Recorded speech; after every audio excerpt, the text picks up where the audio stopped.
Hello guys, what's going on? Dakota here. Today I'm going to be showing you guys how to install LEDs into your Xbox 360 controller. As you can see, I have two blue and two green. I'm going to be turning another one of the green into blue. You can do this with PS3 controllers and Xbox 360 Ring of Light, like the actual console. I'll be putting up more tutorials probably next week on those. Right now I don't have any PS3 controllers or a console. Yeah, so I'll put those up next week. For now, this is just the Xbox One. If you want to go ahead and do the PlayStation 1 or the PS3 controller, it's the exact same idea, it's just a different circuit board, that's all. The Xbox One is quite different, so wait to do that one until my tutorial, or you can see another one on YouTube. I do mine different than other people's, but yeah, whatever works for you guys. So first I want to talk about the materials that you need to do this. One, you're going to need a soldering iron. As you can see, I have a station. You don't need an iron station. You just need the soldering iron. That's the yellow part. Next, you're going to need solder. So I use this solder right here. It's really thin. I like it the best. You can also use lead-free solder. I would recommend that for your health, but it doesn't work as nearly as good. It doesn't stay strong. So that's why I use this stuff from China. Next, you're going to need tweezers. Fine tip is the best, working with electronics, stuff like that. You're also going to need a Torx 8 screwdriver to open up the controller. If you don't know how to do that, there's 6 obvious screws you can see, and there's one more behind the battery pack. I don't have it. I have the battery pack on right now, but yeah, it's behind the battery pack underneath a barcode. So make sure you take that off. Don't try to rip your controller open after you have 6, because there are 7 screws. And lastly, the LEDs that you purchased from us.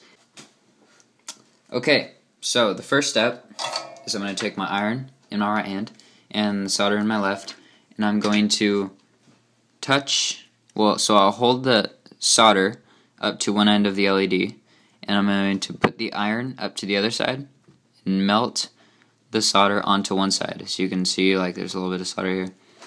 Then I'm going to do the exact same thing to the other side of the LED. Just like that.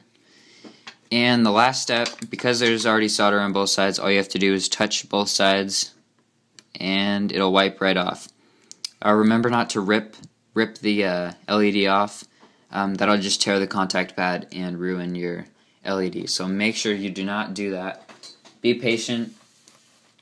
Take as much time as you need, because you don't want to be ripping any LEDs off. So once you've done that, you can clean it up a little bit. Wipe a little bit of the solder away. Okay, next step.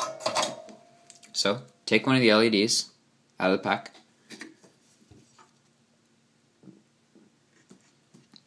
And you can see it there. I'm going to be making so it's straight up, just like that. Okay, so here's where I do it different than a lot of people. A lot of people say look at the polarity on the bottom. You don't need to do that. Just turn on your controller. How to do that, in a second, is take this little rubber pad. You'll see it on the inside of your controller when you open it. And all you're going to do is place any of these little circles over right in the middle, and you're just going to press it and hold down. That turns on the controller, and you're fine, and the LEDs will start blinking. So that's all you have to do. We'll make sure the battery pack's in too.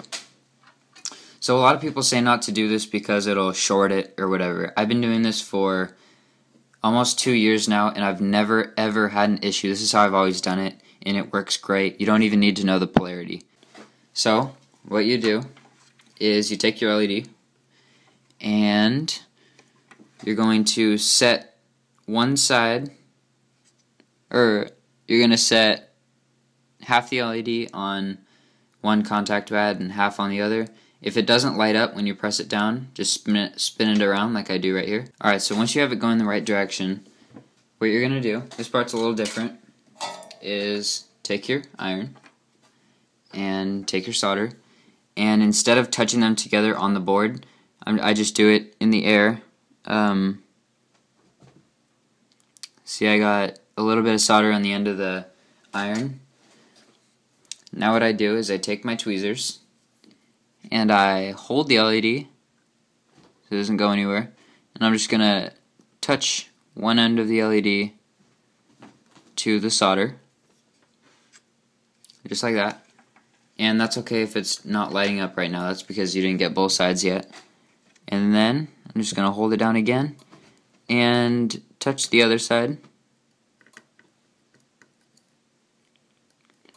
just like that. So now you have solder on both sides of the LED, and it's good forever. It's not going to come undone unless something went wrong, obviously. But yeah, so that's how you change the LED. If you have any more suggestions for tutorials or suggestions for products, make sure you go to 360lots.com, and at the bottom of the page you will see a suggestion for products. You can also do suggestions for tutorials there as well.